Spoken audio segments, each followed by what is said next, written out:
Gencatan senjata tahap pertama antara Israel dan Hamas mulai berlaku sejak 19 Januari 2025 dan berlangsung selama 42 hari. Kesepakatan ini disambut baik oleh komunitas internasional karena dapat meredakan eskalasi kekerasan yang telah berlangsung sejak Oktober 2023.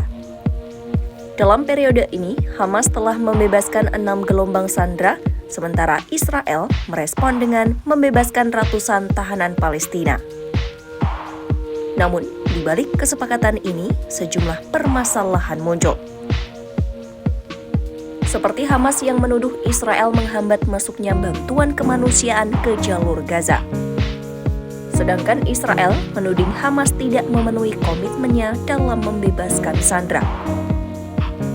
Puncaknya, Hamas mengancam akan membatalkan pembebasan sandera pada 15 Februari 2025 jika Israel tidak memenuhi kesepakatan. Sementara itu, Hamas telah menyatakan kesiapan mereka untuk membahas gencatan senjata tahap kedua dengan mengirim delegasi ke Doha, Qatar sejak 4 Februari 2025. Namun, perundingan ini tertunda karena mereka harus menunggu hasil pertemuan penting antara Presiden Amerika Serikat Donald Trump dan Perdana Menteri Israel Benjamin Netanyahu di Washington.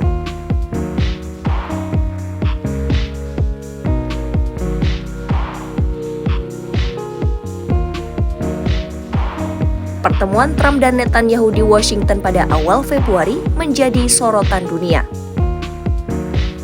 Dalam pertemuan itu, Trump membuat pernyataan yang mengejutkan dengan mengaku ingin mengambil alih Gaza dan mengubahnya menjadi Riviera Timur Tengah.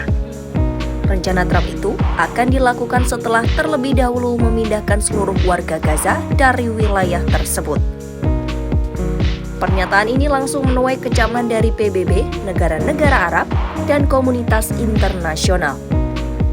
Banyak pihak yang menilai pernyataan tersebut sebagai bentuk pelanggaran terhadap hukum internasional dan berpotensi masuk dalam kategori kejahatan genosida. Sementara itu, Israel mendorong perang total melawan Hamas. Mereka menolak opsi gencatan senjata permanen dan menuntut agar pasukan Israel terus melanjutkan operasi militer hingga Hamas benar-benar dihancurkan. Di sisi lain, Hamas menuntut agar seluruh pasukan Israel ditarik mundur dari Gaza dan perang dihentikan sepenuhnya sebelum melanjutkan tahap kedua gencatan senjata.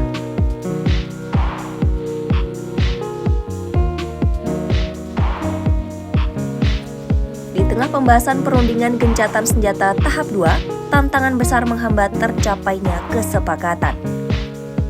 Dari perspektif Israel, beberapa analis politik menilai Hamas tidak akan melepas semua sandera sekaligus karena ini menjadi alat tawar mereka dalam negosiasi. Selain itu, juga menekan opini publik Israel agar mendorong pemerintah mereka menyetujui kesepakatan. Sedangkan Israel juga tak mungkin dengan mudah meninggalkan Gaza tanpa memastikan Hamas benar-benar kehilangan kekuatan militernya. Banyak pihak di Israel berpendapat, tanpa kehadiran pasukan di Gaza, Hamas dapat kembali bangkit dan mengancam keamanan mereka di masa depan.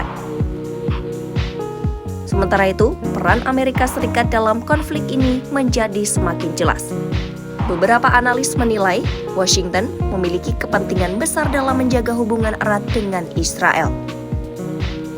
Sedangkan yang lain percaya, AS bisa menjadi mediator utama yang mendorong penyelesaian damai.